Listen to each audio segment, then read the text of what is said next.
უკრაინამ რუსეთს ოფიციალური წინადადება გაუგზავნა შავი ზღვის სამოქალაქო გემებსა და პორტის ინფრასტრუქტურაზე ორმხრივი დარტყმების შეწყვეტის შესახებ, რათა სრულად მოეხსნა სპორტების ბლოკადა. ზუსტად ერთი დღე გავიდა და მოსკოვმა ორ არხზე ერთდროულად უარი განაცხადა. თავდაპირველად რუსეთის ფედერაციის საგარეო საქმეთა სამინისტროს ოფიციალურმა წარმომადგენელმა მაშკა ზახაროვამ განაცხადა, რომ შავ ზღვაში ზავის საფუძველს ვერ ხედავს. ხოლო რუსეთის საგარეო საქმეთა მინისტრმა სერგეი ლავროვმა ცალკე აღნიშნა, რომ ომის ნებისმიერი გაყინვის იდეა, ციტატა, განხილვისთვისაც კი შეუძლებელია.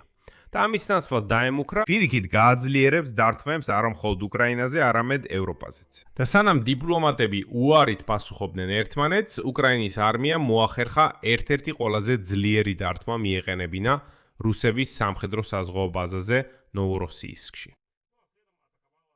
შემდეგ კი სტრატეგიულად შეუტია. ამავე დროს ივნისი და ივლისი უკვე იქცა პერიოდად, როდესაც რუსეთმა არანაკლებ 50 სამოქალაქო გემს შეუტია. დაიღუპა 30-ზე მეტი ადამიანი, მათ შორის მშრალ მზიდი Golden Leos ეკიპაჟი, რომელიც 10 მეზღვაურთან ერთად ჩაიძირა. წინა დღეს საფრთხის ქვეშ აღმოჩნდა არა მხოლოდ ადამიანების სიცოცხლე, არამედ მსოფლიო სასურსათო ფასებიც, რადგან უკრაინული მარცვლეულის ექსპორტი აგვისტოს პირველ ორ კვირაში უკვე 75%-ით შემცირდა წინა წელთან შედარებით. ამიტომ მოდით ამ გამოშვებაში ერთად გავარკვიოთ, რა სთავაზობდა უკრაინა, როგორ და რატო უარი თქვა რუსეთმა და რა ხდება შავი ზღვის სანაოსნოში ამჟამად.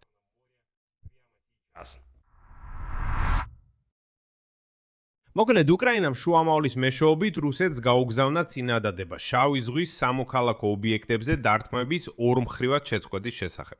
ეს წინადადება მაშინვე გაჩნდა, მას შემდეგ, როგორც კი ბრიტანულმა სპეციალიზებულმა საზღვაო გამოცემამ Lloyd's List-მა შავი ზღვა, ციტატა, მსოფლიოში ყველაზე მომაკვდინებელ რეგიონად დაასახელა სანაოსნოდ, რადგან აქ უკრაინა და რუსეთი ერთმანეთის გემებსა და პორტებს ანადგურებენ. და თითქოს უკრაინამ უკვე აჩვენა რუსებს, რომ შეუძლია მათი ტანკერებისა და მშრალი თვითმზიდების განადგურება. ასევე ერთ ღამეში შეუძლია შეაჩეროს მთელი ექსპორტი აზოვის ზღვასა და ნოვოროსიისკში.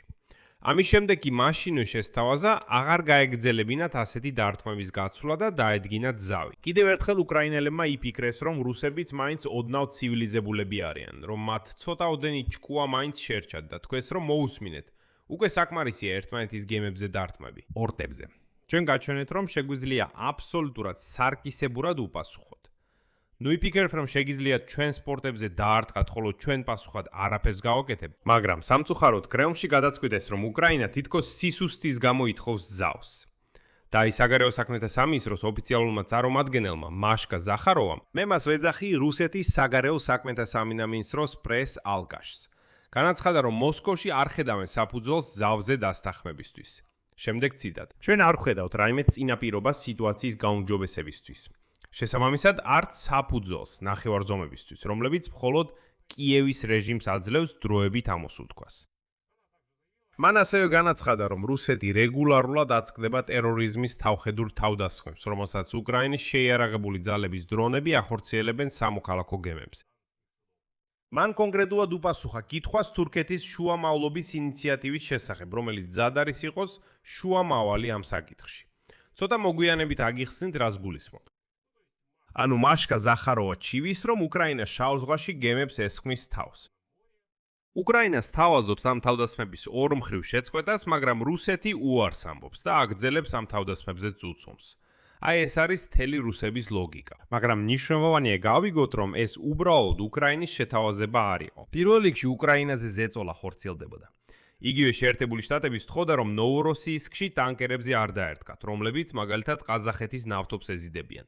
შემდეგ კი გაეროში დაიწყეს თხოვნა, რომ თითქოს აი იქიდან რუსეთიდან მარცვლეული გააქვთ, თქვენ კი ტერმინალებს ურტყამთ. ამიტომ ისინი ვეღარ აგრძელებენ თავიანთი საქონლის გაკიდვას. და საბოლოოდ თურქეთის საგარეო საქმეთა მინისტრმა ჰაკან ფიდანმა ჯერ კიდევ რუსეთის უარყოფამდე ორივე მხარეს მოუწოდა შეექმნათ მექანიზმი შავ ზღვაში ცეცხლის შეწყვეტისთვის. ანკარაში კი უკვე მოამზადეს კონკრეტული გეგმა ორი ცალკე უსაფრთხოების დერეფნით.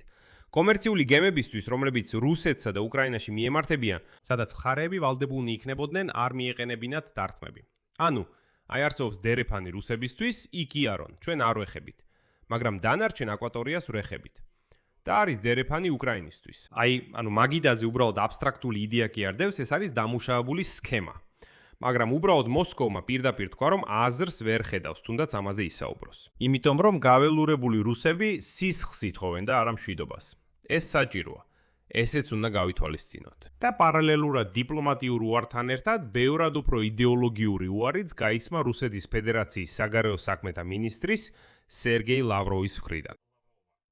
ეს განცხადება უკვე არ ეხებოდა კონკრეტულად შავი ზღვის ზავზე, არამედ საერთოდ ომის ნებისმიერი გაყინვის შესაძლებლობაზე. ყველას მოვიყვან ლავროვის ციტატას, რომელიც ხაზს უსვამს რუსების ნამდვილი იდეოლოგიურ მდგომარეობას. ანუ ისინი მზად არიან დაიღუპონ.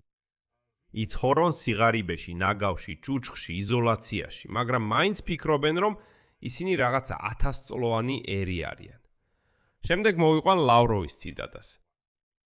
თუ ახლა უცებ შევჩერდებოდით ჩეხების ხაზზე, ფაქტობრივად დაუშვებდით, რომ ჩვენი ბაბუებისა და დიდი ბაბუების გმირობა, რომლებმაც ნაციზმი დაამარცხეს, გაუფასურდეს. რა სისულელეა?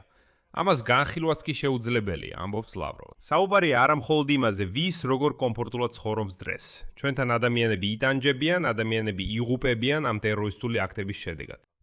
Напомню, გახსენებ, რომ რუსების უმეტესობა იღუპება, შეიძლება ითქვას, ძაღლებივით იხოცებიან წმინდა უკრაინულ მიწაზე.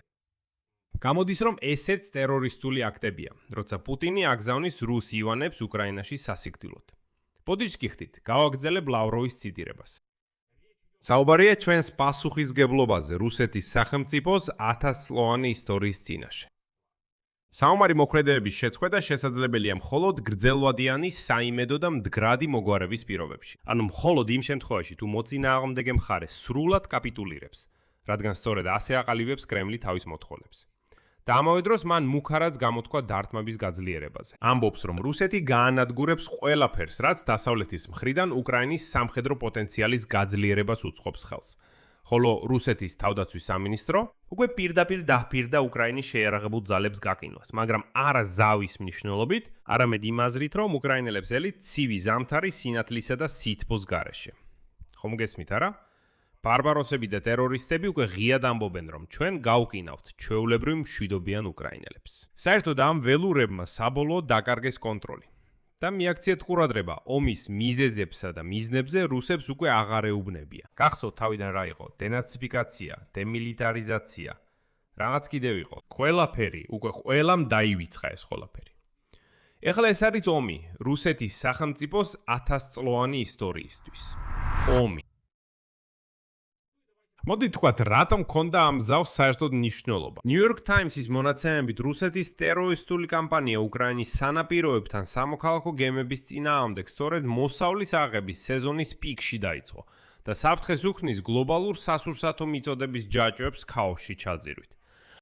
2022 წელს სრულმასშტაბიანი ომის პირველ თვეებში რუსეთმა უკვე დააწესა ბლოკადა უკრაინის პორტებზე, რამაც გამოიწვია მსოფლიოს სასურსათო ფასების ზრდა. და შეფასებებით დაახლოებით 70 მილიონი ადამიანი თელ მსოფლიოში მწვავე საკვების დეფიციტის გაზრდილი რისკის ქვეშ აღმოჩნდა. ამ რუსული კამპანიის კონკრეტული ფასი მხოლოდ ივნისსა და ივლისში ასე შეიძლება შეფასდეს. რუსულმა ძალებმა დაარტყეს მინიმუმ 50 სატვირთო გემს. დაიღუპა 30-ზე მეტი მშვიდობიანი მოქალაქე და ყველაზე ტრაგიკული ეპიზოდი მოხდა მშრალმზით გოლდენ ლიოზე, რომელიც 19 ივლისს დაიბომბა. გამოვიდა ჩერნომორსკის პორტიდან მარცვლეულის ტვირთით. და როცა გემი პორტიდან სულ რაღაც 6,5 კილომეტრზე იყო გასული, რუსულმა რაკეტამ პირდაპირ მის კორპუსს დაარტყა. შედეგად დაიღუპა ეკიპაჟის 10 წევრი და უკრაინელი ლოცმანი, ხოლო გემი მთლიანად ჩაიძირა.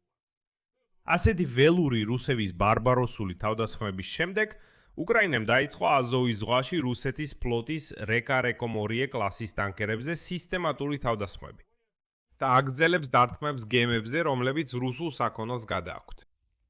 რის გამოც ოკუპირებული ყირიმი ფაქტობრივად იზოლირებულია და საწვავის დეფიციტს განიცდის.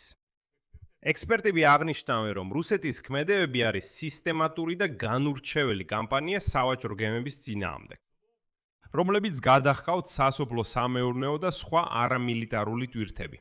ამიტომ ასეთი თავდასხმები არ ღვევს საერთაშორისო ხელშეკრულებებს, მათ შორის გაეროს საზღვაო სამართლის კონვენციას. ამასთან ექსპერტები აღნიშნავენ, რომ მიუხედავად იმისა, რომ რუსეთთან დაკავშირებული ნავთობის ტანკერები ტექნიკურად სამოქალაქო გემებად ითვლება, უკრაინა მათ უტევს. სწორედ იმიტომ, რომ ისინი გამოიყენება სანქციების ასარიდებლად და ენერგორესურსების ექსპორტისთვის, რაც კრემლის სამხედრო ძალისხმევას აფინანსებს. უკრაინისთვის ეკონომიკური ზარალის მასშტაბი რეალურად უკვე კოლოსალურია. ოდესა და ორი მეზობელი პორტი უკრაინის თლიანი თიური საექსპორტო შემოსავლის დაახლოებით 60%, ანუ 3-დან 3.5 მილიარდ დოლარს იძლევა. ივლისში ოდესის პორტებში დრეში დაახლოებით 15 გემი შედიოდა, მაგრამ თვის ბოლოსთვის მათი რაოდენობა 1-2 შემცირდა. ხოლო აგვისტოში კოპლერის მონაცემებით ნავიგაცია სრულად შეჩერდა. უკრაინული მარცვლეულის ექსპორტი აგვისტოს 2 არასრულ კვირაში 7%-ით შემცირდა. ეკონომისტების შეფასებით, შავი ზღვისპირა პორტების სრული გაჩერება უკრაინას შეიძლება დაუჯდეს MŠP-ის 1.5%. უკრაინის აგრარულმა საბჭომ უკვე გააფრთხილა შესაძლო გაკოტრების ტალღის შესახებ და მოუწოდა საგანგებო სესხებსა და სახელმწიფო გარანტიებს. სიტუაცია პირდაპირ ეხმიანება 2022 წლის ისტორიას. მაშინ გაეროსა და თურქეთის შუამავლობამ მაინც შესაძლებელი გახადა შავი ზღვის მარცვლეულის ინიციატივის გაფორმება, მაგრამ 1 წლის შემდეგ ეს შეთანხმება დაიშალა. მაგრამ სიმართლე ისაა, იმ დროისთვის უკრაინამ უკვე მოახერხა რუსეთის სამხედრო გემების ჩრდილო-დასავლეთ შავი ზღვის ნაწილიდან გაძევება და ძირითადად ტრანსპორტირებას დამოუკიდებლად აგრძელებდა. ნიშნულოვანია, რომ ახლა მეორედაც შუამავლად ისევ თურქეთი გამოდის. უბრალოდ ამჯერად მოსკოვმა უარი თქვა საუბრის დაწყებაზეც კი. და აი ესეთ სიტუაციაში, როცა გაველურებული რუსები ადამიანურ ენას ვერ იგებენ, უკრაინის თავდაცვის ძალები მათ დარტყმებს აგრძელებენ. სწორედ 12 აგვისტოს ღამეს, ანუ პირდაპირ უკრაინის წინადადების წინა დღეს, უკრაინის თავდაცვის ძალებმა ერთ-ერთი ყველაზე ძლიერი დარტყმა მიაყენეს ნოვოროსიისკს, მთელი ომის განმავლობაში. რეაქტიული დრონებით, რაკეტებითა და საზღვაო უპილოტო კატერები დაარტყეს საჰაერო თავდაცვის პოზიციებს, ნავმისადგომებსა და პორტის ინფრასტრუქტურას. უკვე 14 აგვისტოს. იმ დღეს, როცა მოსკოვმა შავი ზღვის ზავზე უარი განაცხადა, უკრაინულმა დრონებმა კიდევ ერთ სტრატეგიულ პორტს დაარტყეს. ეს არის უსტი-ლუგა ბალტიის ზღვაზე, სანქტ-პეტერბურგის მახლობლად. უკრაინის შეიარარებული ძალების გენშტაბის ინფორმაციით დაზიანდა ნოვატეკ უსტი-ლუგას კომპლექსი. ეს არის საწარმო გაზის კონდენსატის ფრაქციონირებისა და გადამუშავებისთვის, რომლის სიმძლავრეც თითქმის 8 მილიონ ტონას შეადგენს წელიწადში. იქ დაფიქსირდა 2 გადამამუშავებელი დანადგარის დაზიანება და ხანძარი. რა იქნება შემდეგ? ოფიციალური პასუხი უკრაინის წინადადებაზე რუსეთმა ჯერ კიდევ არ გასცა. მათ არ შეუძლიათ ადეკვატური დიპლომატიური დიალოგის წარმოება. არსებობს მხოლოდ სიტყვიერი უარი რუსეთის საგარეო საქმეთა სამინისტროს ალკაში პრეზიდიუმის მაშკა ზახაროვას პრესკონფერენციაზე და იგივე საერთო იდეოლოგიური პოზიცია სერგეი ლავროვის მხრიდან ომის ნებისმიერი ფორმით გაკინვის წინააღმდეგ. თურქეთის გეგმა 2 უსაფრთხოების კორიდორით ფორმალურად კვლავ რჩება განხილვაში, მაგრამ არც ერთი მხარე ჯერ არ ჩქარობს მის ხელმოწერას. და რუსეთის თავდაცვის სამინისტროს მუქარა ზამთარში სპეციალური სამხედრო ოპერაციის გაკინვაზე აშკარად არ ეხება მშვიდობას. ეს არც კი ეხება მშვიდობისკენ სწრაფვას, არამედ ახალ ტალღას უკრაინის ენერგეტიკაზე დართმევისა, რასაც კრემლი უკვე ჰპირდება. ამავდროულად კი უარს ამბობს რეალურ ზავზე შავ ზღვაში. გამოდის, რომ ერთადერთი რაც უკრაინის თავდაცვის ძალებს დარჩენიათ, არის დაუნდობლად დაბომბონ რუსეთის ლოგისტიკა და ინფრასტრუქტურა. სხვა ენას ეს ველურები უბრალოდ ვერ იგებენ. აქ უბრალოდ წერტილს დავსვამ. თქვენი აზრი და დასკვნები კომენტარებში დაწერეთ ამ გამოშვების ქვეშ. გამოიწერეთ არხი და აწკაპუნეთ ზარზე და არ დაგავიწყდეთ ლაიქის დაჭერა. თუ გსურთ ამ YouTube არხის მუშაობის მხარდაჭერა, ამის გაკეთება შეგიძლიათ ფინანსურად ნებისმიერი შემოწირულობით, მულებითა და რეკვიზიტებით, რომლებიც მითითებულია ამ ვიდეოს აღწერაში. ამით დასრულდა. იზრუნეთ საკუთარ თავზე. ყველას მშვიდობა.